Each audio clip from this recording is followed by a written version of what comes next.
Praise the lord. Shalom. దేవుని పిల్లరా, మరొకసారి మన ప్రభువును రక్షకుడైన యేసు క్రీస్తు వారి అద్వితీయ శుభనామంలో ఈ కార్యక్రమాన్ని వీక్షిస్తున్న మీకందరికీ శాంతి సమాధానము కలుగును గాక. ఈ సాయంకాల సమయంలో ఈ రీతిగా మీ ఎదుటికి రావడానికి దేవుడు చూపించిన కృపను బట్టి, ఆయన దయను బట్టి ఆ నిండు మనసుతో దేవదేవునికి స్తుతులు స్తోత్రాలు. ఆసక్తితో ఈ కార్యక్రమాలను వీక్షిస్తూ అనేకులకు, క్రైస్తవులకు, క్రైస్తవేతరులకు వీటిని షేర్ చేస్తున్న మీకందరికీ శిరస్సు వంచి వందనాలు తెలియచేస్తున్నాను. దేవుని సంగమా, ఈ సమయంలో ఈ కార్యక్రమానికి ముందుగా మన మధ్యలో ఉన్న దైవజనరాలు ఒక చక్కని పాట పాడి దేవుని నామాన్ని మహింపరుస్తారు. ఆ తర్వాత వాక్య పరిచర్లోనికి వెళదాం. హల్లెలూయా, హల్లెలూయా, గ్లోరీ టు గాడ్. దేవుని నామానికి మహిమ కలుగునుగా. సాయంకాల సమయం దేవాదేవుడు మహిమపరచడానికి దేవుడిచ్చిన గొప్ప భాగ్యం. దేవునికి కృతజ్ఞతాస్తుతులు.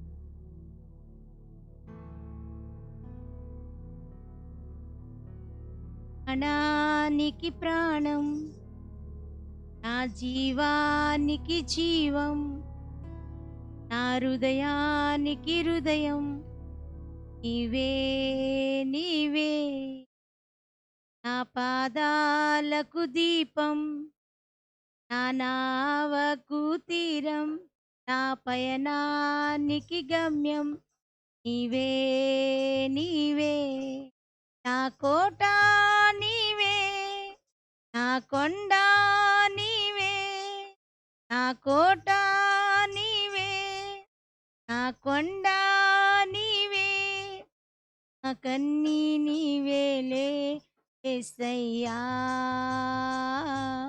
యేసయ్యా, యేసయ్యా, యేసయ్యా. ఒంటరి బ్రతుకుల్లో జంటగా నిలిచే తోడు నీవే, చీకటి బ్రతుకుల వెలుగును నింపే జ్యోతి నీవే. ఒంటరి బ్రతుకుల జంటగా నిలిచే తోడు నీవే, చీకటి బ్రతుకున్న వెలుగును నింపే జ్యోతి నీవే. ఇమ్మానుయేలు నీవే, మహిమాన్వితుడవు నీవే. ఇమ్మానుయేలు నీవే, మహిమాన్వితుడవు నీవే.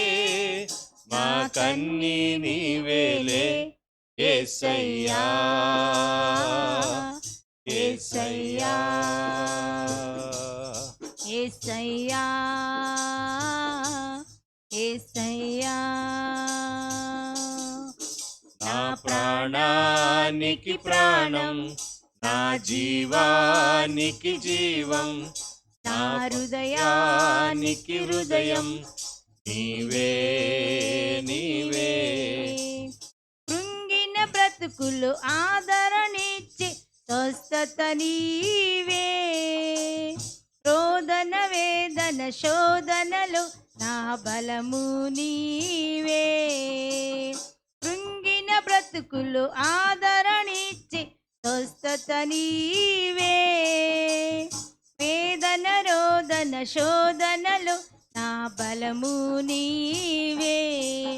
యెహోవా రఫా, యెహోవా ఈరే, యెహోవా రఫా, యెహోవా ఈరే. నా కన్నీ నీవేలే యేసయ్యా, యేసయ్యా.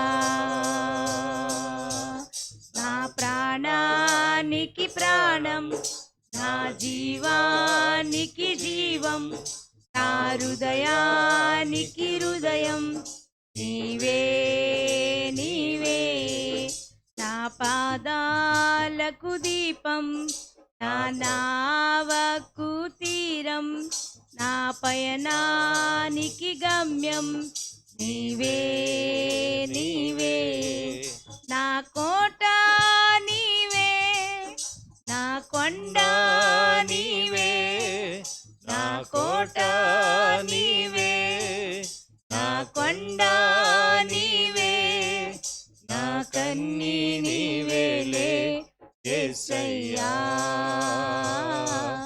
యేసయ్యా యేసయ్యా యేసయ్యా. హల్లెలూయా. Thank you Jesus. దేవుని పిల్లారా, దేవుని వాక్యంలోనికి వచ్చేద్దాం. 2వ రాజుల గ్రంథం 6వ అధ్యాయము ఆఖరి వచనం 33వ వచనం. ఒకసారి ఈ దిన వర్తమానంలోనికి వెళదాం.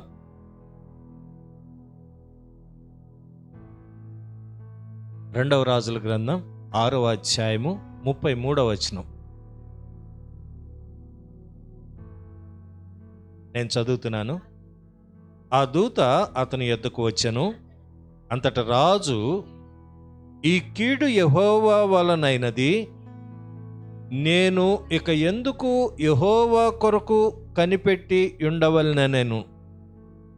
నేను ఈ కీడు యెహోవా వలనైనది, నేను ఇక ఎందుకు యెహోవా కొరకు కనిపెట్టి ఉండవలెనెను. తల ఉంచుదాం, చిన్న ప్రార్థన చేసుకుందాం. సకల ఆశీర్వాదములకు కారణభూతుడైన మా తండ్రి, నీకు వందనాలు, స్తోత్రాలు. ఈ దినం మరొకసారి నీ ప్రజలతో ముచ్చటించడానికి నీ మాటలు నా నోట నుంచినందుకై మీకు కృతజ్ఞతాస్తుతులు, స్తోత్రాలు. ప్రభువా, ఈ కార్యక్రమాన్ని వీక్షిస్తున్న ప్రతి ఒక్కరితోనూ మీరు మాట్లాడండి. మరొకసారి నీ ప్రజలను నీవు దృష్టించండి. ఈ వాక్యములో ఉన్న భావమును గ్రహించటానికి నీ కృప దయచేయండి.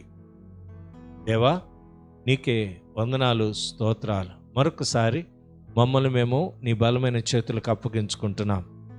నీవు పిలిచిన పిలుపును జ్ఞాపకం చేసుకుని రెండింతల అభిషేకముతో నింపి ప్రతి విధమైన కాడులు, బంధించబడిన పట్ల నుండి విడిపించి క్షేమమును, నెమ్మదిని మీరు అనుగ్రహించమని, ఇదిగో వింటున్న ప్రతి ఒక్కరి జీవితాల్లో నీ ఆశ్చర్యమైన కార్యం మీరు జరిగించి మహిమ పొందమని యేసు పరిశుద్ధ నామం అడిగి వేడుకొనుచున్నాను మా పరమ తండ్రి. ఆమేన్, ఆమేన్. దేవుని పిల్లరా, మనం చదవబడిన ఆ మాటలు ఎన్నోసార్లు ఈ మాటలు విని ఉంటారు. అయినా పరిశుద్ధాత్మ దేవుడు ఈ మాటలు మీకు తెలియచేయమంటున్నాడు. ఏంటి కీడు వచ్చింది రాజుగారికి? ఈ ఎలీషా అనే ఒక ప్రవక్త, అలాగే షామ్రోను దేశంలో ఉన్న రాజు, ఇద్దరికి సంభాషణ జరుగుతుంది. ఏమిటయ్యా అంటే, సిరియా దండువారు వచ్చి షామ్రోన్ను ముట్టడి వేశారు.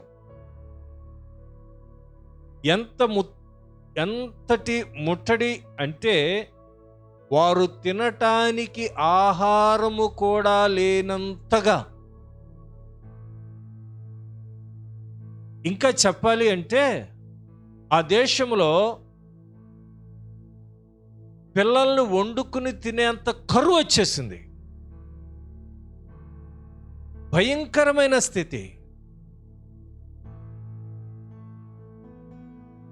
ఒక తల్లి వచ్చి, రాజా నాకు సహాయం చేయమంటే, అమ్మా ద్రాక్షరసం లేదు, మీకు ఇవ్వటానికి తిండి గింజలు లేవు, ఇంకేం సహాయం చేస్తాను నేను? దేవుడే మీకు సహాయం చేయకపోతే, దేవుడే మీకు కనికరం చూపించకపోతే నేనేం చేయగలను అని చేతులెత్తేసిన రాజు. దేవుడే సహాయం చేయాలండి, వాస్తవం. సర్వజీవులు ఆయన వైపు చూస్తూ ఉన్నాయి. ఆయన గుప్పిలు విప్పినప్పుడు సర్వజీవులు తృప్తి చెందుతున్నాయి. ఆ మాట నేను చదివినప్పుడు చాలా ఆశ్చర్యం వేసింది. చూడండి, 6వ అధ్యాయము 26, 27 వచనాలు మనం చదివినట్లయితే, అంతటా ఇశ్రాయేలు రాజు పట్టణపు ప్రాకారం మీద సంచారము చేయగా ఒక స్త్రీ రాజును చూచి, రాజువైన నా ఏలినవాడా, సహాయము చేయమని కేకలు వేయుట విని, యెహోవా నీకు సహాయము చేయనిది నేనెక్కడ నుండి నీకు సహాయము చేయుదును? కళ్ళెములో నుండి అయినను, ద్రాక్ష గానుగుల్లో నుండి అయినను, దేనినైనాను ఇచ్చి సహాయము చేయ వల్లపడదని చెప్పి, అయినా నీ సమస్య ఏంటమ్మా అని అడిగాడు. అడిగితే ఆమె చెప్తుంది, అయ్యా నేను నా పొరుగింటి వాళ్ళు, పక్కింటి వాళ్ళు పక్క పక్కనే ఉంటాం. ఈ కరువును బట్టి, ఈ శ్రమను బట్టి, ఈ దరిద్రాన్ని బట్టి ఆకలి తట్టుకోలేక మేమిద్దరం మాట్లాడుకున్నాం. ఏంటంటే, ఇదిగో ఈ రోజుకి ఆహారానికి నీ కుమారుని చంపుకు తిందాం, రేపు నా కుమారుని చంపుకు తిందాం అని చెప్పేసి అనుకున్నాం. సరే అని ఒప్పందం అయిన తర్వాత నా కుమారుని నేను కూర కొండేసాం, తినేసాం.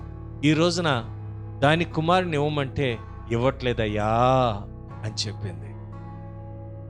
అంటే ఆ దేశంలో కరువు ఎంత భారముగా ఉందో, ఎంత భయంకరంగా ఉన్నదో, ఎంతటి ఒత్తిడిలో ఆ రాజు ఉన్నాడో ఆలోచించండి. ఆ రాజుకి మానసికంగా టెన్షన్ వచ్చేసింది, మెంటల్ వచ్చింది అనాలి మన భాషలో చెప్పాలంటే. రేయ్ మెంటల్ వచ్చిందిరా నాకు అంటారు చూసారా. నేను మనిషిని కాదు అంటారు కొంతమంది. అంటే కొన్ని వాడుక మాటలు చెప్తే మీకు అర్థమైద్దని.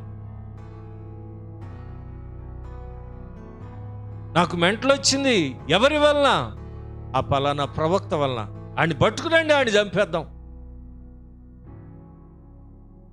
దేవుని ప్రియులారా, ఆ ప్రవక్త చేసిన గొప్ప కార్యాలు 6వ అధ్యాయంలో మునిగిపోయిన గొడ్డలిని పైకి తేలజేశాడు. ఒక అద్భుతమండి, ఆశ్చర్యమండి. శిష్యులు, అయ్యా ఇక్కడ స్థలం మాకు ఇరుగ్గా ఉంది, మేము వేరొక కట్లు కొట్టుకుని వేరొక చోట మేము నివాసం చేసుకునటానికి అడవికి వెళ్ళి చెట్లు నరుకు రావాలి, నువ్వు కూడా రాయి అంటే సరే అన్నాడు, వెళ్ళాడు. అయితే చెట్లు కొడుతూ ఉండగా అది నదిలో పడిపోయింది. నదిలో పడితే ఎక్కడ ఉంటుంది? అయ్యా ప్రవక్త, అది నాది అరువు తెచ్చిన గొడ్డలి, నా సొంతది కాదు, సొంతదైతే పోయినా పర్వాలేదు అనుకునేవాడిని, కానీ అరువు తెచ్చింది. ఎక్కడో బ్రతిమలాడి, అయ్యా మరలా సాయంత్రానికి నేను నీకు ఇచ్చేస్తాను అని చెప్పి తెచ్చినది. ఇప్పుడు వాళ్ళు మామూలుగా ఊరుకుంటారా? పోయిందంటే ఊరుకుంటారా? గతి లేనోడు గతి లేకుండా ఉండాలి. కానీ మళ్ళీ మా దగ్గరకు వచ్చి యాచించి మా మీదే అని అబద్ధం చెబుతున్నావేమో, నువ్వే దాసేసుకుని అబద్ధం చెప్తున్నావేమో అని గొడవ పడతారేమో అని ప్రవక్త దగ్గరకు వచ్చి ఏడ్చేస్తూ ఉంటే, ఆ ప్రవక్త ఏం పర్లేదు ధైర్యంగా ఉండు అని చెప్పి ఆ గొడ్డలని పైకి తేలజేశాడు. గొప్ప అద్భుతం, ఆశ్చర్యమండి. ఆ తర్వాత సిరియా రాజు తన మందిరములో, రాజగృహములో మాటలాడుకుంటున్న మాటలన్నీ కూడా ఇశ్రాయేలీల రాజుకు చెప్పేవాడు. రాజా, పలానా చోట ఇదిగో శత్రుమూకలు మీ కొరకు ఎదురు చూస్తున్నారు, అటు పక్కకి వెళ్ళనివ్వమాక. ఒకసారి, 2 సార్లు, 3 సార్లు మాటి మాటికి ఇలాగే జరుగుతుంది. రాజు కోపం వచ్చింది. సిరియా రాజుకు మంట వచ్చింది. అది మన భాష, ఒళ్ళు మండిపోయింది అంటారు చూసారా, మండిపోయింది. రేయ్, ఎవడో మనలోనే ఒకడు ఉన్నాడు, ఇశ్రాయేలీల రాజుకి ఉప్పందించేవాడు ఉన్నాడు. ఎవడో చెప్పండి. మన అంతరంగిక సమావేశంలో జరిగే సంఘటనలన్నీ కూడా బయటికి వెళ్ళిపోతున్నాయి అని ఒక సమావేశం ఏర్పాటు చేసి గొడవ పెట్టేసాడు. 1987, 90 మధ్యలో ఎన్టీ రామారావు గారు ఆంధ్రప్రదేశ్, ఉమ్మడి ఆంధ్రప్రదేశ్ని పరిపాలన చేసే సమయంలో వాళ్ళు మాట్లాడుకున్న ప్రతి మాట కూడా అంతరంగిక సమావేశాలు అంటారు, రహస్య సమావేశాలు. అవన్నీ వాటన్నిటిని కూడా తెల్లవారి పేపర్లో అచ్చయ్యి బయటకు వచ్చేవి. ఎవరు చేశారు, ఎవరు ఈ ఉప్పు అందిస్తున్నారు అని చెప్పి మొట్టమొదటిగా ఎవరి మీద పనిష్మెంట్ చేశారో తెలుసండి? అక్కడున్న బంట్రోతుల మీద. అయ్యా మాకు తెలియదు ఏయ్, మీరే మా వెనకాల తిరిగేది, మీరే ఎవరికో డబ్బులు కమ్ముడు పోయి ఉంటారో అని చెప్పి వాళ్ళని ట్రాన్స్ఫర్ చేశారు. ఒక డిపార్ట్మెంట్ నుంచి ఇంకో డిపార్ట్మెంట్ అలాగా. అయినా ట్రాన్స్ఫర్ చేసేసిన, బదిలీ చేసేసిన మరలా 2-3 రోజులకి మరలా అంతరంగిక సమావేశాలన్నీ కూడా తెల్లారి పేపర్లో వచ్చేవి. అప్పుడు మంత్రుల మీద డౌట్ వచ్చింది. బాబు, మనలో ఎవరో లీక్ చేస్తున్నారు, ఇవి లీక్ చేయకూడదు, మన పరిపాలన గురించి ఇవి రహస్యంగా ఉండాలి ఇవి అంటే కొంతమంది మీద అనుమానం వచ్చి కొంతమందిని కొద్దిగా దూరంగా ఉంచారు. అయినా మళ్ళా వారం రోజుల తర్వాత మరలా అలాగా. చివరికి ఏం తెలిసిందంటే వాళ్ళ అల్లుడు మాజీ ముఖ్యమంత్రి ఎవరు, చంద్రబాబు నాయుడు గారు, ఆయన హోమ్ డిపార్ట్మెంట్లో ఫైనాన్స్ మినిస్టర్గా ఉండేవాడు. అప్పుడు ఆయన ప్రతిదీ కూడా పత్రికలకు వెల్లడించి అతని పదవీచ్యుతుడిని చేశాడు. మనకందరికి తెలిసిన సత్యాలు నేను మాట్లాడుతున్నాను, ఏదో కల్పించి మసిపూసి మారేడుకాయ చేయటం కాదు, వాస్తవాలు, జరిగిన వాస్తవాలు నేను చెప్తున్నాను. కారణం ఏంటంటే రహస్యముగా ఉండవలసిన సంగతులన్నీ కూడా తెల్లవారి పేపర్లో అచ్చయిపోతున్నాయి. ఈ సిరియా రాజుకు కూడా మతిపోయింది.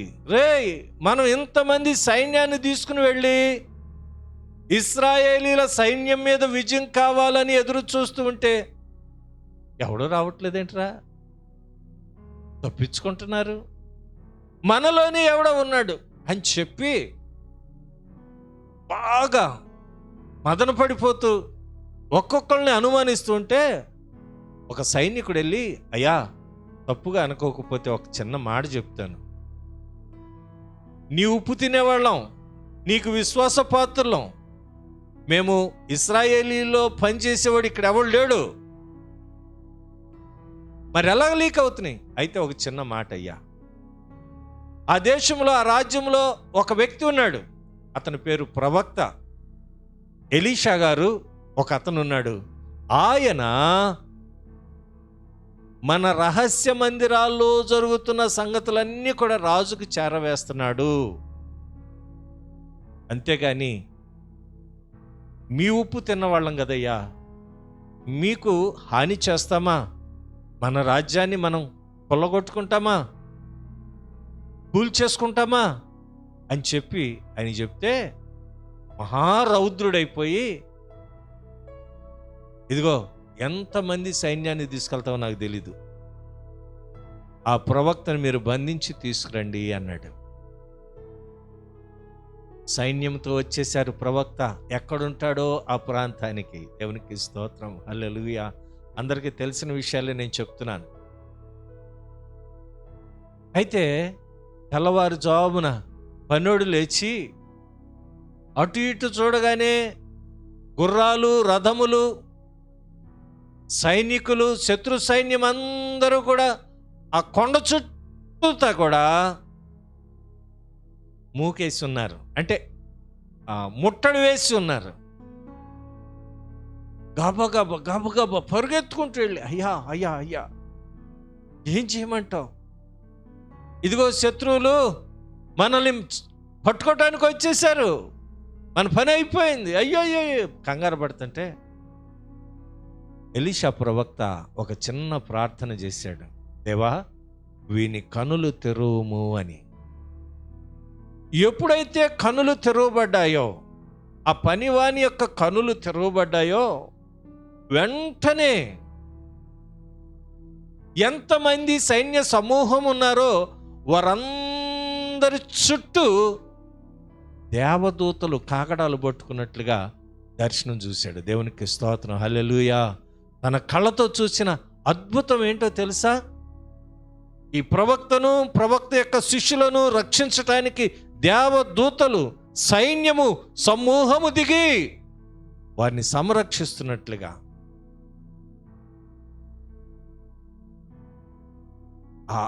అటువంటి దైవజనుని యొక్క గొప్పతనం అక్కడ పనిచేసే పనుడు కూడా తెలియలేదు, ఏం చేయాలో తెలియలేదు.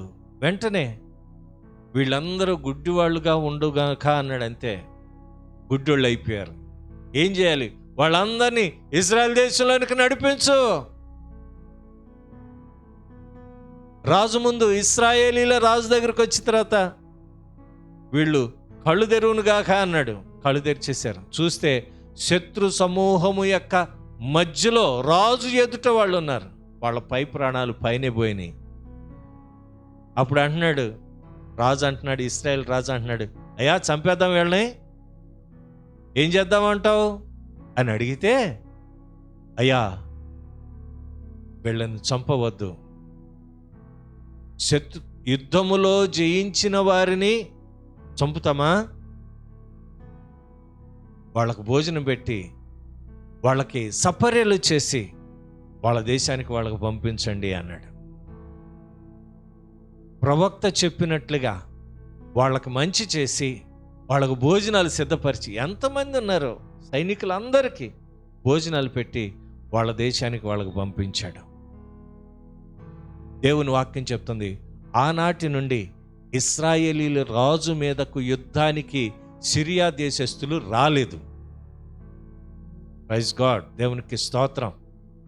ఈరోజు నేను చెప్పాలనుకుంటున్న మాట, శత్రు రాజు చంపటానికి వచ్చిన ప్రేమించాడండి ప్రవక్త. ఆ రాజును కూడా ప్రేమింపజేశాడు. అయ్యా క్షమించేయి. ఈ రోజున మనం ఒక్క మాట అంటేనే పడలేకపోతున్నాం. మన ఆత్మీయ జీవితాలు మనం పరిశీలన చేసుకోవాలి. ఒకడు శాంతిగా ఉన్నా, నువ్వు దేనికి శాంతిగా ఉన్నావు, రేగు రేగు అని గొడవలు పెట్టడానికి మనం ముందుంటున్నామేమో, జాగ్రత్త.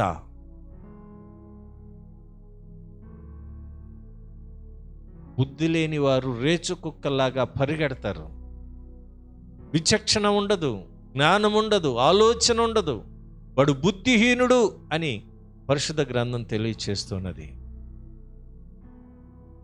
ఎప్పుడైతే శత్రువుగా భావించిన సిరియానులకు భోజనం పెట్టి పంపించాడో అప్పటి నుండి సిరియా రాజు వీళ్ళ మీదకి యుద్ధానికి రాలేదండి. వండర్ఫుల్. ఆ తర్వాత అదే సిరియా రాజు ఇప్పుడు షామ్రోన్ను ముట్టడి వేశాడు. షామ్రోను దేశమును ముట్టడి వేయటమే కాదు, వాళ్ళకి తిండి గింజలు కూడా దొరకకుండా చేశాడు. అంటే ఎంత బలముగా ఉన్నదో,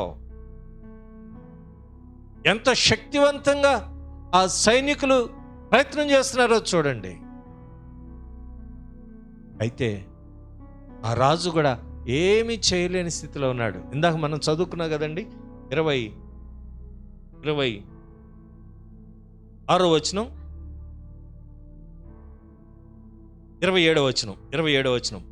యెహోవా నీకు సహాయము చేయనిది నేనెక్కడ నుండి నీకు సహాయము చేయదును. నిజమే కదా, ఒక రాజు అలా మాట్లాడటం భావ్యమా? అంటే అతను ఏం చేస్తున్నాడో తెలుసా? దేవుడే నీకు కీడు కలుగజేశాడమ్మా, ఈ దేశం మీద కీడు కలుగజేశాడమ్మా, ఈ దేశాన్ని పట్టించుకోలేదమ్మా, ఈ దేశం పట్ల ఆయనకి కృప లేదమ్మా అన్నట్లుగా చెప్తున్నాడు. దేవుడే నీకు సహాయం చేయకపోతే నేనేం చేయగలుగుతాను? నిజమే, మనుషుల సహాయము వ్యర్థము. రాజులను నమ్ముకొనుట కంటే యెహోవాను ఆశ్రయించటం మేలు. ఈ రోజున చాలామంది గొప్ప పేరున్న కలిగిన వాళ్ళు, పేరు ప్రఖ్యాతలు కలిగిన వారి మీద ఆనుకుంటున్నారు. వాళ్ళు సహాయం చేస్తారు, వీళ్ళు సహాయం చేస్తారు. వాళ్ళు ఏమండి, దేవుడు సహాయం చేయకపోతే అందరి హృదయాలు కఠినమైపోతాయి. అసలు నువ్వెవరో తెలియదు అన్నట్టుగానే ప్రవర్తిస్తారు. నీ స్నేహితుడే, నీ ఇంట భోజనం చేసిన వాడే నీ మీద మడిమెత్తుతాడు. దేవుడు సహాయము చేయాలి అని నీ పట్ల ఉన్నదనుకోండి, ఎక్కడ నుండో సహాయం వస్తుంది. ఆశ్చర్యరీతిగా అండి, అద్భుతం. అది వర్ణించలేను, వివరించలేను. అటువంటి సహాయాలు నేను పొందుకున్నాను. ఒకటి కాదు, రెండు కాదు, ఎన్నో. ఈ రోజున దేవుని సంఘమా, ఒక్కసారి ఆ రాజు మాటలు మనం వింటే జ్ఞానోదయం కావాలి. అయినా ఏంటమ్మా సమస్య అని అడుగుతున్నాడు. కళ్ళంలో ఉన్న ధాన్యం కావాలన్నా, ద్రాక్షరసం కావాలన్నా నేను ఇవ్వలేను అంటున్నాడు. ఓపెన్గా చెప్పేస్తున్నాడు. అయినా నీ సమస్య ఏంటమ్మా అంటే ఆమె చెప్తున్న మాట చూద్దాం. అడుగగా అది, ఈ స్త్రీ నన్ను చూచి, నేటి ఆహారమునకు నీ బిడ్డను ఇమ్ము, రేపు మనము నా బిడ్డను భక్షించుదుము అని చెప్పినప్పుడు, మేము నా బిడ్డను వంట చేసుకొని తింటిమి. అయితే మరునాటి యందు నేను దాన్ని చూచి, నేటి ఆహారమునకు నీ బిడ్డను ఇమ్మని అడిగితిని గాని అది తన బిడ్డను దాచిపెట్టినని చెప్పాను. రాజు ఆ స్త్రీ మాటలు విని తన వస్త్రములను చింపుకొని ఇంకా ప్రాకారం మీద నడిచిపోవచ్చుండగా జనులు అతన్ని తేరు చూచినప్పుడు లోపల అతని ఒంటి మీద గోనె పట్ట కనపడిను. దేవునికి స్తోత్రం, హల్లెలూయా. గోనె పట్ట దేనికి సాదృశ్యమో తెలుసండి? ఏమి లేనోది. యోబు ఏమండి, చాలామంది యోనా నినివే పట్టణపు రాజు, వాళ్ళు గోనె పట్ట కట్టుకున్నారు. ఎస్తేరు ఉపవాస దినాలు ప్రతిష్ఠించి గోనె పట్ట కట్టుకుని, తన చిన్నాన గోనె పట్ట కట్టుకుని ప్రార్థన చేశాడండి మొర్దెకై. వీళ్ళందరూ కూడా కారణం ఏంటంటే, అయ్యా మేము నిస్సహాయులం, మేమేమీ చేయలేం. ఆయన గోడ మీద నడిచి వెళుతూ ఉంటే ప్రజలు తేరి చూచారంట. అతని లోపల వస్త్రాలు కనబడుతున్నాయి, గోనె పట్ట కట్టుకున్న అనుభవం. అవును ప్రియులారా, ఇక భరించలేకపోయి ఇదిగో ఆయన ఎవరో ఉన్నారన్నారు కదా ప్రవక్త, ఆడిని పట్టుకురండి చంపేద్దాం, ఈ రోజున అతన్ని చంపకపోతే నాకు నిద్ర లేదు. ఎంతటి శబ్దం చేశాడండి. దైవజనుడికి తెలియదు అనుకున్నాడు. వెంటనే ఎక్కడైతే అక్కడ ఆర్డర్ పాస్ అయిందో ఇక్కడ అంటున్నాడు, అయ్యా నన్ను తల కొట్టడానికి, నా తల తీసివేయటానికి ఈ రాజుగారు ఒక వ్యక్తిని పంపిస్తున్నాడు. సాతాను దూత అంటండి. ఒక 32వ వచనం చూద్దాం ఒకసారి. 31 చూద్దాం. 31. తరువాత రాజు షాపాతు కుమారుడైన ఎలీషా యొక్క తల ఈ దినమున అతని పైన నిలిచి ఉన్న ఎడల దేవుడు నాకు గొప్ప అపాయము కలుగజేయునుగాక అని. అయితే ఎలీషా తన ఇంట కూర్చుని ఉండగా పెద్దలను అతనితో కూడా కూర్చుండి ఉన్నప్పుడు రాజు ఒక మనిషిని పంపెను. ఆ పంపబడిన వాడు ఎలీషా దగ్గరకు రాకమునిపే అతడు ఆ పెద్దలను చూచి, ఈ నరహంతకుని కుమారుడు నా తలను కొట్టివేయుటకు ఒకను పంపి ఉన్నాడని మీకు తెలిసినదా? మీరు కనిపెట్టియుండి ఆ దూత రాగా వాడు లోపలికి రాకుండా తలుపుతో వానిని వెలుపలికి తోసి తలుపు మూసివేయుడి. వాని యజమానుని కాళ్ళ చప్పుడు వాని వెనక వినబడును గదా అని వారితో చెప్పుచుండగా ఆ దూత అతని యొద్దకు వచ్చెను. అంతటా రాజు. ఇది మనకు కావలసిన మాట.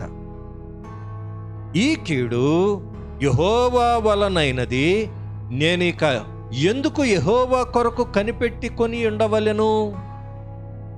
ఈ రోజున క్రైస్తవులు అనబడిన వారు, నిరీక్షణ లేనివారు, దేవుణ్ణి వెంబడిస్తున్నాము అనుకుంటూ చిన్న శ్రమ రాగానే, దుఃఖం రాగానే, వేదన రాగానే దేవుడు ఉన్నాడండి అని అడిగే స్వభావము ఉన్నవాళ్ళు ఈ రోజున ఈ రాజుతో సమానులు. దైవజన్ను కూడా చంపేయాలనుకున్నాడు. షాపాతు కుమారుడైన ఎలీషా ఎక్కడ కనబడితే అక్కడ చంపేయండి అంటే, మన భాషలో చెప్పాలంటే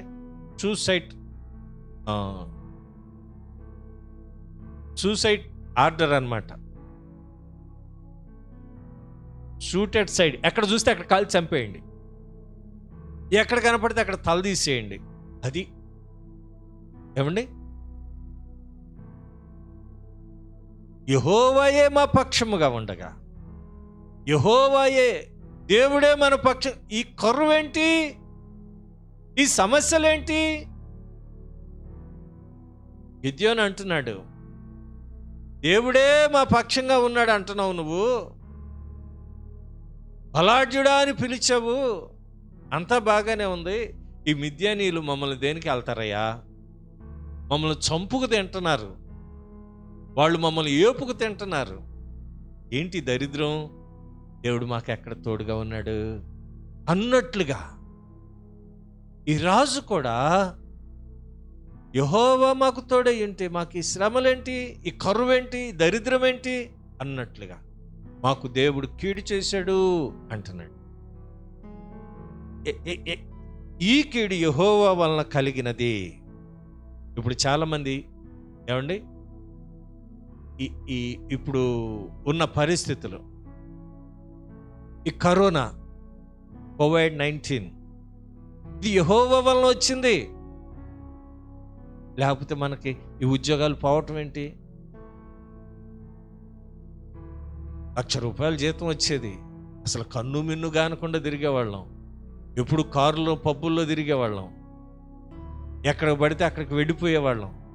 హాలిడేస్ అని, వీకెండ్స్ అని, రకరకాల పార్టీలని, ముచ్చట్లు వెళ్ళిపోయేవాళ్ళం. అలాంటిది ఇప్పుడు ఇంట్లో కూర్చోవలసి వస్తుంది. ఏంటి పాస్టర్ గారు, సగం జీతం ఉద్యోగంలో తీసేశారండి, ఏం చెప్పాలి మనం? అన్నా ధైర్యంగా ఉండు, దేవుడు మరొక మార్గం తెరుస్తాడు అని చెప్తే వాళ్ళు ఏమంటారు? ఎంత అమాయకుడు ఏంటి పాస్టర్ గారు. ఉద్యోగస్తులు ఎంత కష్టపడుతున్నారు, ఇంకేం తెలీదు. నేను ఒక మాట చెప్తానండి, దేవుడు మా బ్రతుకులో, మా జీవితంలో చేసిన ఆశ్చర్యమైన కార్యం. మార్చి 22వ తారీఖు నుంచి లాక్డౌన్ ప్రకటించారు భారతదేశ ప్రధానమంత్రి నరేంద్ర మోడీ గారు.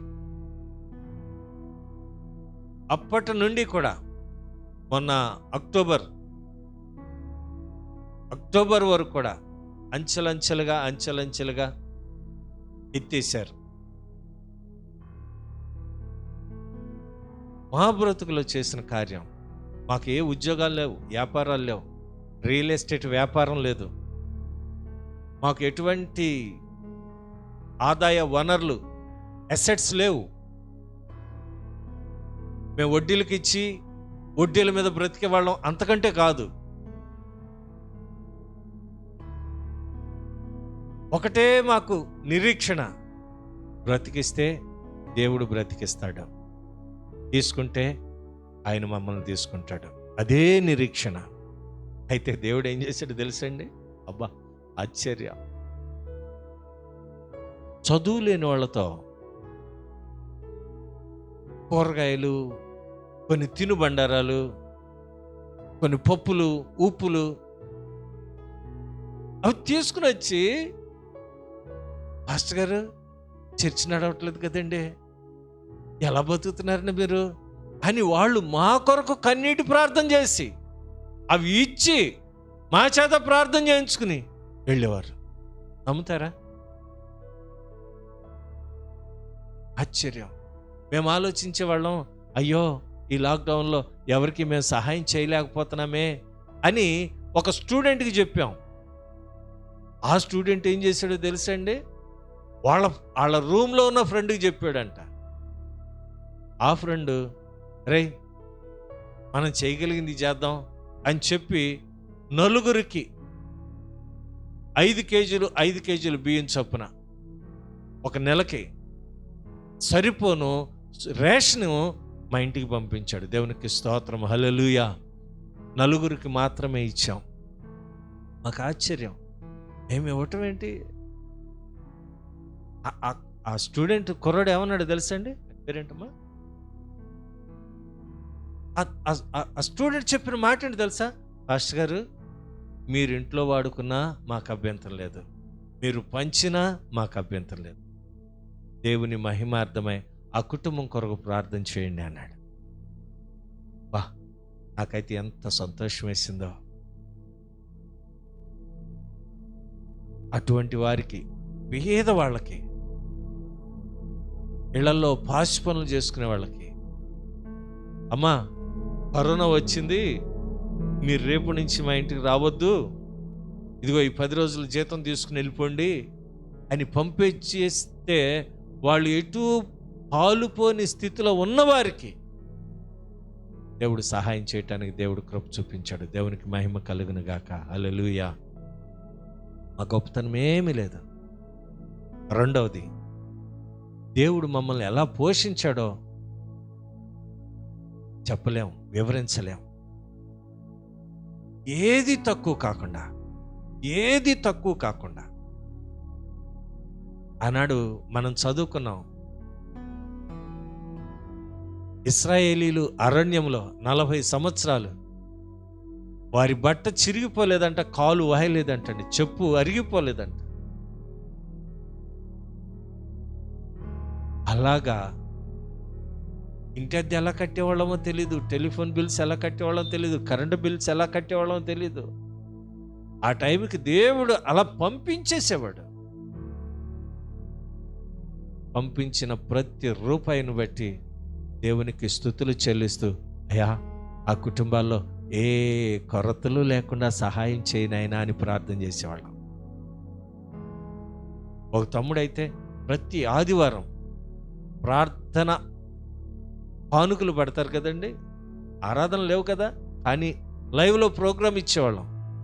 లైవ్ ప్రోగ్రాం చూస్తూ కానుక పంపించేవాడు ఆన్లైన్లో.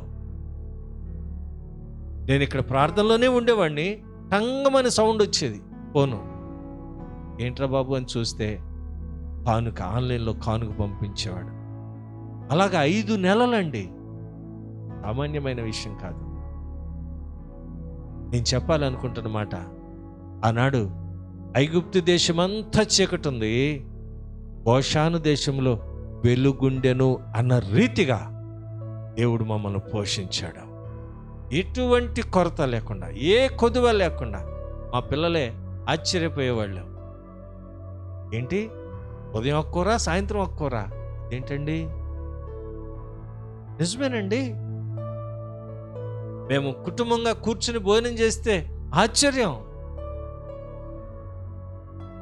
బజార్ పనుల మీద, చదువుల మీద, కాలేజీలకు అటు ఇటు పరిగెత్తే ఆ రోజుల్లో కూడా కలిసి భోజనం చేయలేకపోయేవాళ్ళం టయానికి. కానీ కరోనా టైంలో కలిసి భోజనం చేసి దేవుని కార్యాలను చెబుతూ ఉంటే ఆశ్చర్యం, దేవుని మహింపరచకుండా ఉండలేకపోయాం. చాలామంది అంటారు దేవుడు పెట్టింది ఈ కరోనా. నిజమే, మన అవిధేయతను బట్టి, మన పాపములను బట్టి, మన దోషములను బట్టి మనం ఆయన మీద తిరుగుబడుతున్నాం కాబట్టి, నా జ్ఞానమే గొప్పది అనుకుంటున్నాం కాబట్టి, అనంత జ్ఞాని అయిన ఆ దేవుణ్ణి మనం తృణీకరిస్తున్నాం కాబట్టి ఇటువంటివి సహజమే.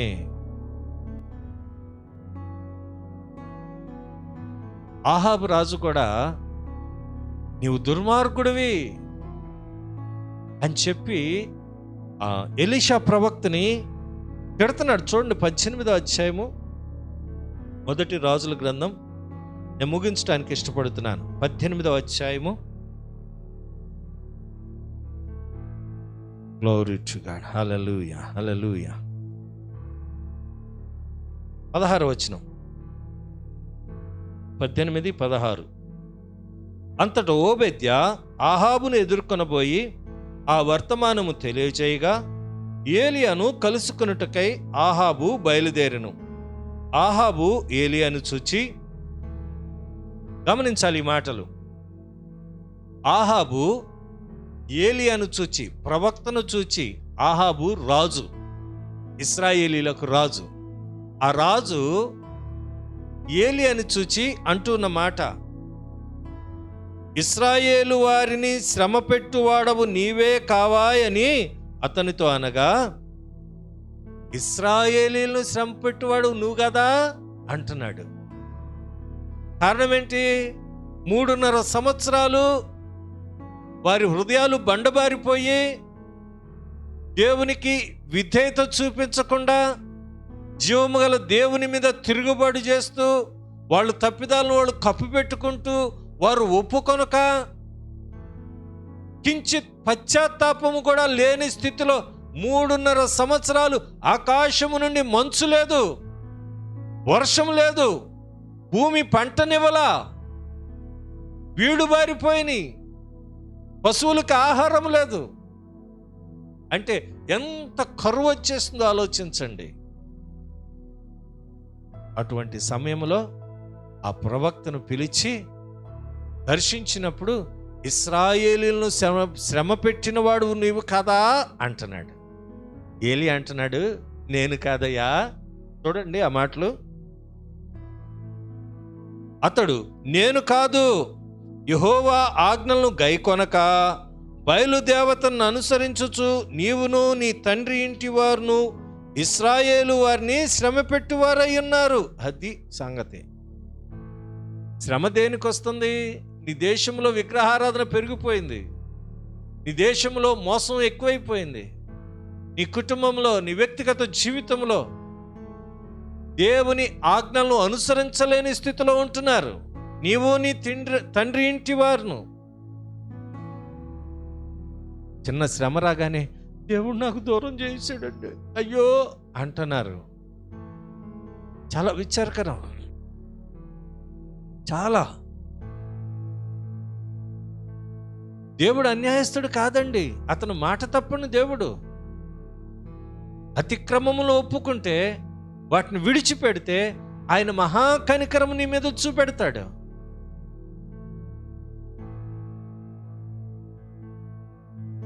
నీవును నీ ఇంటి వారును నీ తండ్రి ఇంటి వారును విగ్రహారాధనలో ఉన్నారు, మోసం చేస్తున్నారు, దగా చేస్తున్నారు, దేవుని ఆజ్ఞలను అనుసరించట్లేదు. అందుకని మీకు ఈ శ్రమ. చెప్పినా లోబట్టలేదు చాలామంది ప్రజలు. దేవుడే శ్రమ పెడుతున్నాడండి మాకు. దేవుడు ఎలా శ్రమ పెడతాడండి? నిన్ను పరీక్షించడానికి శ్రమలు రావచ్చు, అవి తాత్కాలికమే. యోబుకి శ్రమ వచ్చింది, తాత్కాలికం. పరీక్ష నీ విశ్వాసమును పరీక్షిస్తున్నాడు. పరీక్షించినప్పుడు నీవు శుద్ధ సువర్ణముగా మార్చబడతావు, మేలిమి బంగారముగా తీర్చిదిద్దబడతావు. తన భార్య విషయంలో కూడా యోబు ఒక్క పొరపాటు మాట కూడా మాట్లాడలేదు. దేవుణ్ణి ఆమె అందే, చస్తే చచ్చావు కానీ దేవుని దూషించావు అంది. పెట్టేబేడ సర్దుకుని వెళ్ళిపోయిందేమో. ఇప్పుడు భార్యలు ఎలా ఉన్నారు తెలుసా? దేవునికి స్తోత్రం. నేను ఉద్యోగం చేస్తున్నాను, నేను సంపాదిస్తున్నాను, నేను నేను నేను అని అనుభవంలోకి వచ్చేసారు. మగోడేమో తక్కువ, ఏడిచావు ఆడముండవే, ఇంట్లో కూర్చో, సంపాదిస్తే ఎవడ గొప్ప అంటున్నారు. ఎవరిష్టం వాళ్ళదైపోయింది. దేవుని కట్టుబాటు, దేవుని యొక్క నియమము, దేవుని యొక్క విధేయత, దేవుని కొరకు జీవించేవారు తక్కువైపోయారు. లేకపోతే ఫ్యామిలీ కోర్టులో ఏమండి ఒకసారి చూడాలి, కోర్టుల చుట్టూ ఎన్ని కుటుంబాలు తిరుగుతున్నారు. ఒకటే వాళ్ళ మధ్యలో ఉన్నది ఈగో. ఒక రకమైన అహంకారపూరితమైన ఆలోచన. ఆడే సంపాదిస్తున్నాడా, నేను సంపాదించట్లేదా? ఒక్కొక్కళ్ళు తల్లులు ఏమంటారు తెలుసా? పానివే, ఆడు కాకపోతే ఇంకొక మొగుడు, ఆడి దగ్గర ఏముంది, ఆడికి ఉన్నాయే ఉంటాయి ఎవరికైనా. ఏమండి, సహజమైన భాషలు మాట్లాడుతున్నాను నేను, తప్పుగా అర్థం చేసుకోవద్దు. తల్లిదండ్రులు పిల్లలకు నేర్పించే మాట, అడిగాకపోతే ఇంకొకడే, నువ్వేంటే, నువ్వు తగ్గద్దు, అక్కడ కాంప్రమైజ్ అవ్వద్దు, లోబడద్దు. దేవుని వాక్యం చెప్తుంది, నీ భర్తను ప్రేమించు, నీ భర్తకు లోబడు, నువ్వు విధేయత చూపించు, ఒకరినొకరు ప్రేమించుకోండి, ఒకరికొకరు లోబడండి, దేవుని నామానికి ఘనముగా ఉండండి అని దేవుని వాక్యం చెప్తుంటే నా ఇష్టం అంటున్నారు. అందుకనే కోర్టుల చుట్టూ తిరుగుతున్నారు చాలా మంది. నేను ఎరుగుదును. దేవుని వాక్యమును లోబడక, దేవుని ఆజ్ఞలను అనుసరించక వారి ఇష్టానుసారమైన జీవితాలు జీవిస్తున్నారు. కాబట్టి ఆహాబు, అందుకనే ఈ దరిద్రం అన్నాడు, అందుకనే శ్రమ. నీ మీద కనికరం చూపించేవాళ్ళు లేరు, కానీ దేవుడే మారు మనసు పొంది పశ్చాత్తాపడి, ఇదిగో నీ మీద కనికరపడి, నా బిడ్డలైన ఇశ్రాయేలీలు తిండి లేక, పశువులకి గడ్డి లేక ఎంతో బాధపడుతున్నారని మరలా ఆయన వర్షము కురిపించడానికి ఇష్టపడుతున్నాడు. దేవునికి స్తోత్రం, హల్లెలూయా. 3.5 సంవత్సరాల తరువాత దేవుని మాటకు లోబడ్డాడు ఏలియా. అహాబు రాజుతో ముఖాముఖిగా మాట్లాడాడండి.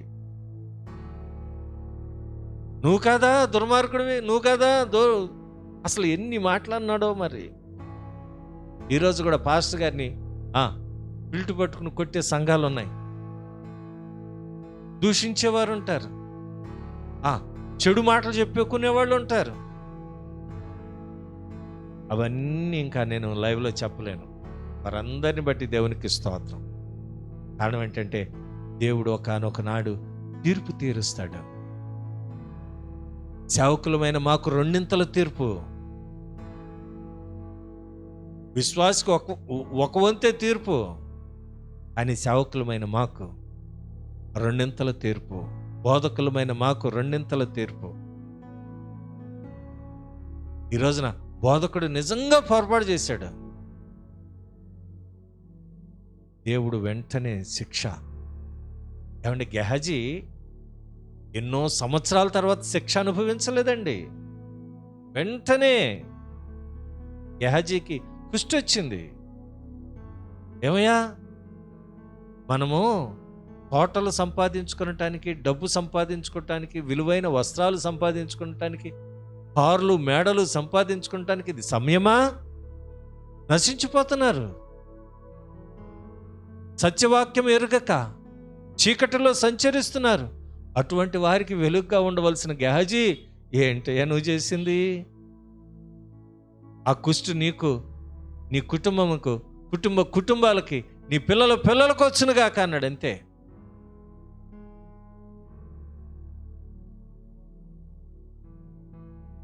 కారణం, దేని మీద అయితే ఆశపడుతున్నారో ఈ రోజున, అది ధనము కావచ్చు, వస్తు వాహనాలు కావచ్చు, మరొకటి కాదు, భూ సంబంధమైంది కావచ్చు.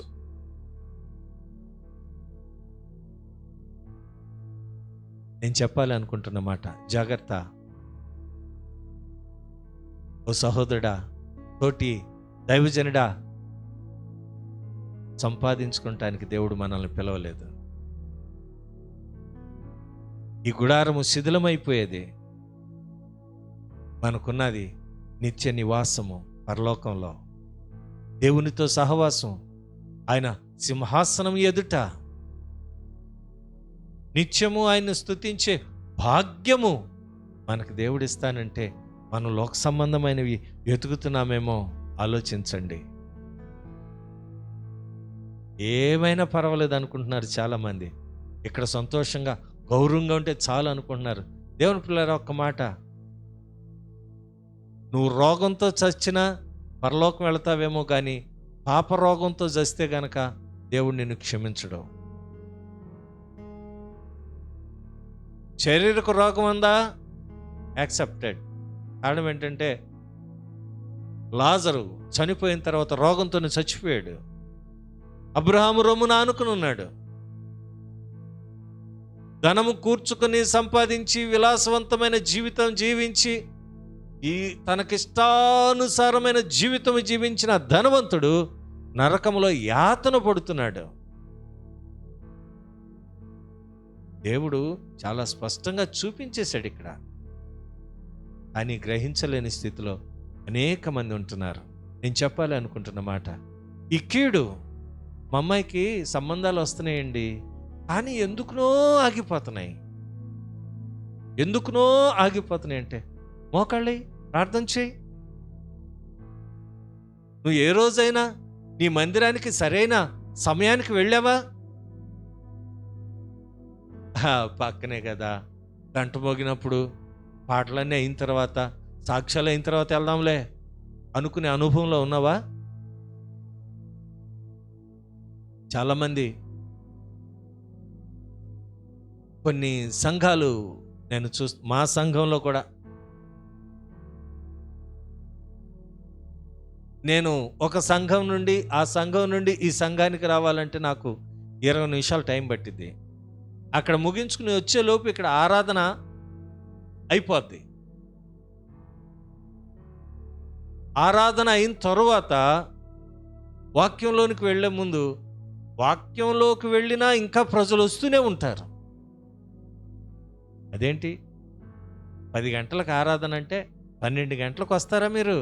సిగ్గు శరం ఉండదు అని నేను అడుగుదాం అనుకుంటాను. కానీ వాళ్ళు జ్ఞానం లేని ప్రజలు. ఎన్నిసార్లు చెప్పినా లోబడని ప్రజలుగానే ఉన్నారు. అహరోన్ అంటాడు కదా, అయ్యా ఇశ్రాయేలీలు ఎంత లోబడని ప్రజలో నువ్వు ఎరుగుదువు కదయ్యా అని మోషేతో అంటాడు. నిజమే, మోషే కూడా దేవుడితో చెప్తాడు, వీళ్ళు లోబడిన ప్రజలు, అయినా క్షమించిన ఆయన, కనికరించిన ఆయన, కృప చూపించిన ఆయన. ఎస్, అవునండి. ఈ రోజున చాలామంది వివాహాల గురించి కూడా దేవుని మీద అలుగుతున్నారు, ఉద్యోగాల గురించి కూడా దేవుని మీద అలుగుతున్నారు. ఇంకా రకరకాలైన విషయాల్లో దేవుని మీద అలిగి, దేవుడు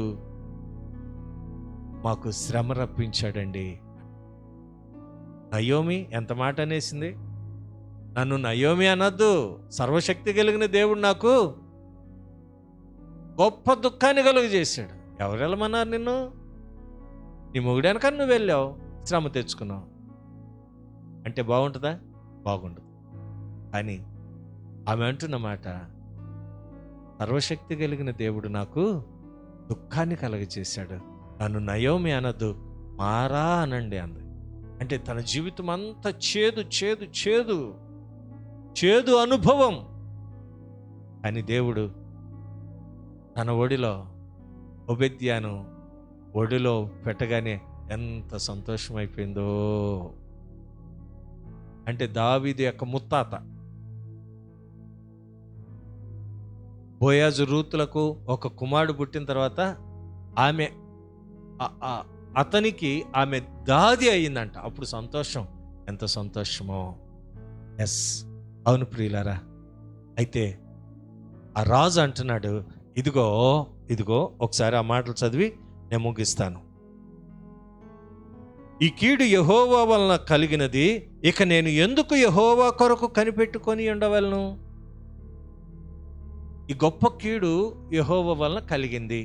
ఇప్పుడు నేను దేనికి దేవుణ్ణి వెంబడించాలి? యేసుక్రీస్తుని దేనికి వెంబడించాలి? దేనికి ఆరాధించాలి?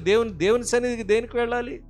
నా ఉద్యోగం పోయింది, వ్యాపారం పోయింది, నా భార్య నా మీద గొణుగుతుంది, సణుగుతుంది, అసహించుకుంటుంది, ఇంకోటితో తిరుగుతుంది, ఏమీ చేయలేని స్థితి, ఆర్థికంగా నిలదొక్కుకోలేదు కాబట్టి ఏమీ చేయలేక పరిస్థితుల్లో మేమున్నాం, దేనికి దేవుణ్ణి వెంబడించాలి అనే అనుభవంలో చాలామంది ఉంటున్నారు. ప్రియులారా, గమనించండి, దేవుడు అద్భుతం చేస్తాడు. ఆ 7వ అధ్యాయము 1వ వచనం ఒక్కటి చదువుకుని మనం ముగించుకుందాం ఈరోజు వర్తమానాన్ని. అప్పుడు ఎలీషా రాజుతో ఇట్లనెను, యెహోవా మాట ఆలకించుము. చాలండి. ఈ రోజున దేవుని మాట నీవు ఆలకించి వెంబడించినట్లయితే నీ జీవితంలో గొప్ప వెలుగు, గొప్ప ఆదరణ. మాకేమీ లేకపోయినా దేవుడు మా హృదయాలను సంతృప్తితో నింపాడు. ఆయన వాక్యం దాదాపు ఇప్పటి వరకు దేవుని పిల్లరా ఆన్లైన్లో ప్రోగ్రామ్స్ దాదాపు 100 దాటిపోయినాయి. దగ్గర దగ్గర 200. ఆశ్చర్యం వేసేది. అసలు మేమేనా వాక్యం చదవటానికి, వాక్యాన్ని విరిచి వడ్డించటానికి అసమర్థులం. కానీ దేవుడు అంటున్నాడు, నేను నిలబెడుతున్నాను కదరా బాబు, నువ్వు నా మాటలు వచించు, అద్భుతాలు చేస్తాను కుటుంబాల్లో. దేవునికి స్తోత్రం, హల్లెలూయా. అప్పుడు రాజుతో ఎలీషా అంటున్నాడు, యెహోవా మాట ఆలకించు. అంతే. నీవు దేవుని మాట ఆలకించకుండా, దేవుని వెంబడించకుండా, దేవుని ఆజ్ఞలను అనుసరించకుండా, నేను గొప్పవాడిని నీ స్వజ్ఞానమును ఆధారం చేసుకుని నీవు తిరుగుతూ దేవుడు నాకు మేలు చేయలేదంటే నీ చేయాల్సినంత అవసరం ఏముంది? ఆయన గతిమాలినోడా? నువ్వు కాకపోతే ఇంకొకళ్ళు ఆయన వెంబడిస్తారు. అలాగని నీ మీద ప్రేమ తగ్గలేదు సుమా. ఆయన ప్రతిరోజు నీ కొరకు చేతులు చాస్తూనే ఉన్నాడు. తప్పిపోతున్నారు. మాకు ఇల్లు లేకుండా చేశాడు మా ఊర్లో అని ఏడ్చేవాళ్ళు కొంతమంది. దేవుడు చేస్తాడా? నీ అజ్ఞానం వల్ల, నీ అవివేకం వల్ల, నీ తెలివి తక్కువతనం వల్ల ఎన్నోసార్లు బోల్తాపడి ఉంటావు. దేవుడి దగ్గర క్షమాపణ అడుగు. ప్రభు సన్నిధి ఆయన మాట విను.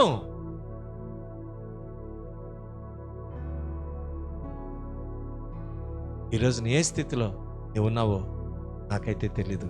దేవుడు అంటున్నాడు, దేవుని వాక్యం అంటుంది. రాజు అంటున్నాడు, నేను దేనికి వెంబడించాలి? యేసుక్రీస్తుని దేనికి వెంబడించాలి? యెహోవా దేవుని దేనికి వెంబడించాలి?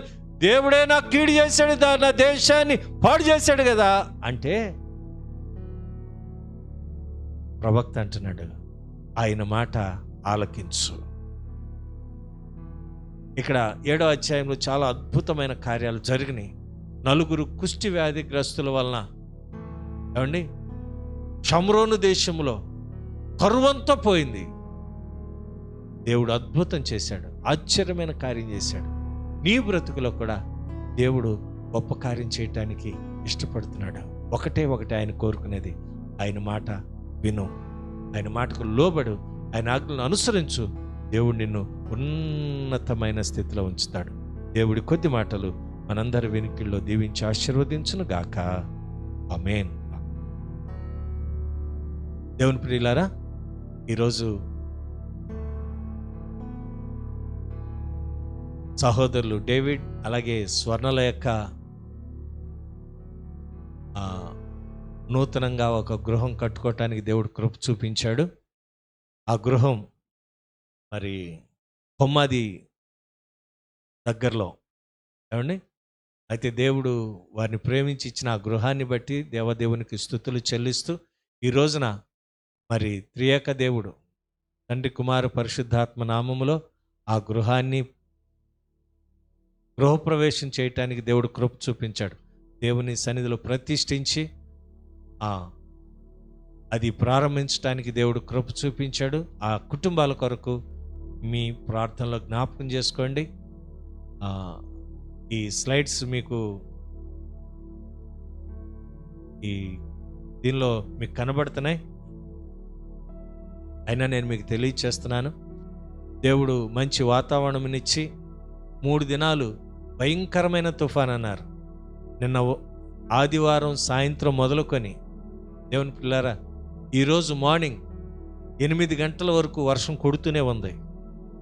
మాకు నిన్నటి దినాన కరెంట్ ఫెయిల్ అయిపోయింది. ఈరోజు సాయంత్రం 5 గంటలకు ఇచ్చారు. లైవ్ ఉంటుందో ఉండదో అని మేమే చాలా ఆతృత పడ్డాం. మా ఫోన్లు కూడా ఛార్జింగ్ లేక మరి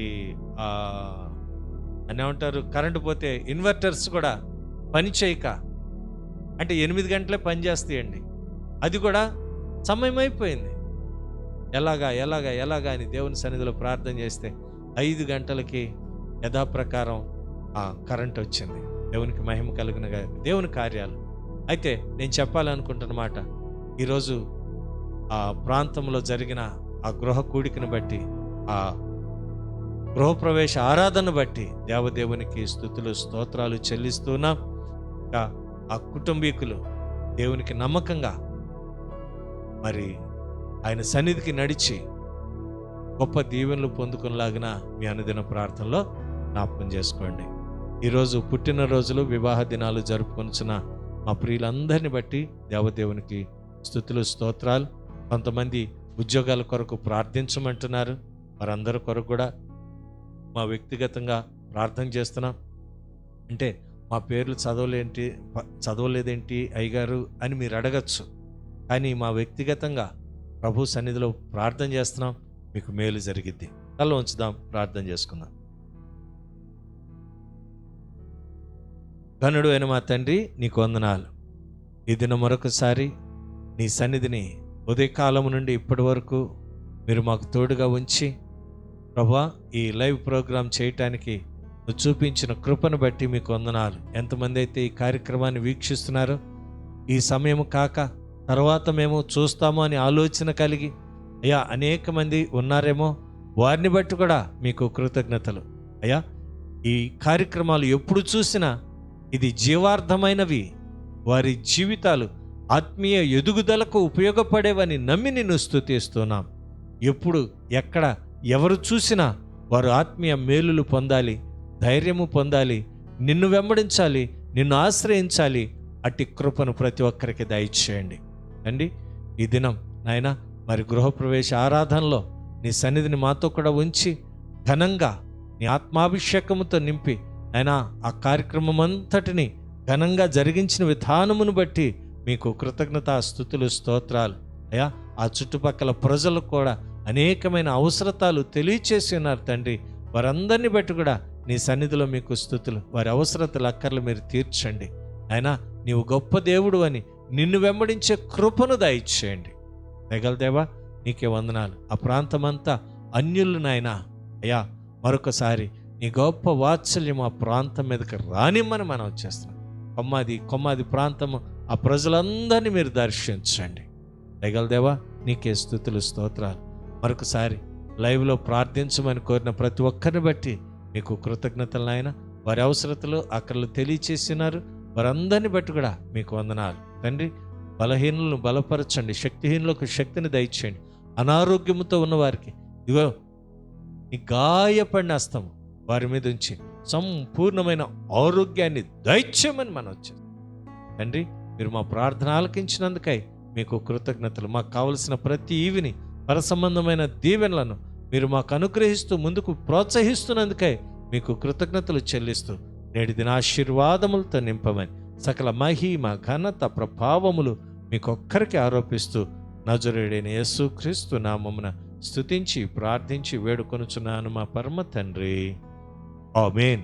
మన తండ్రి అయిన దేవుని ప్రేమయు కుమారుడైన యేసుక్రీస్తు వారి యొక్క కృపయు పరిశుద్ధాత్మక అన్యోన్య సహవాసము సన్నిధి ఇప్పుడు నీ ముందు తలవంచిన నీ బిడ్డలకును లోకములోని సకల పరిశుద్ధులకును వాక్యము విని వాక్యానుసారంగా నిరాశ నిస్పృహలో కాకుండా ఉద్యమం పొందటానికి ఇష్టపడిన ప్రతి హృదయమునకును, నీ వాక్యాన్ని వెంబడించడానికి ఆశ కలిగిన ప్రతి హృదయమునకును సదాకాలము తోడేయండి, సర్వసత్యములోనికి నడిపించబడును గాక. ఆమేన్, ఆమేన్. అందరికీ వందనాలండి, దైవాశీర్వాదాలు.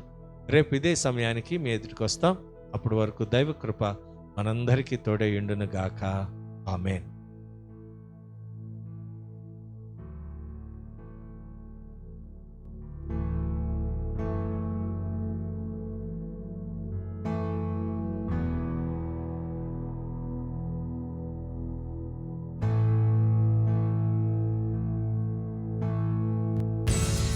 Hey there!